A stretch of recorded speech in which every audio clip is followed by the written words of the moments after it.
Creation of solar system part 7। আমাদের support করুন, চ্যানেলটি সাবস্ক্রাইব করে ও আগে 6টি পার্ট অবশ্যই দেখুন। 6.3 মিলিয়ন বছর আগে ডাইনোসর প্রায় বিলুপ্ত হয়ে পড়েছে। বিষাক্ত গ্যাসের কারণে অ্যাসিড বৃষ্টি শুরু হয়।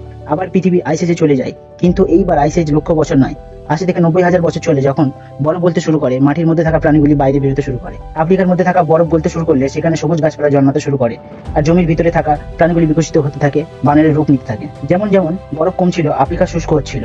খাবারের খোঁজে এই বানররা 2 পায়ে হাঁটতে শুরু করে। তাদের অন্য প্রাণী শিকার করতেও অনেক সুবিধা হতে থাকে। আস্তে আস্তে তারা পরিণত হয় বন মানুষে।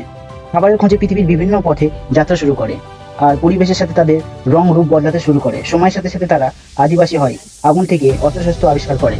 ধীরে ধীরে মানুষ রূপে বিকশিত হয় তারা। এরপর ধর্ম, ভাষা, সংস্কৃতি নির্মাণ করে। প্রায় 4.5 বিলিয়ন বছর লেগেছে আমাদের পৃথিবীর এই জায়গায় আসতে।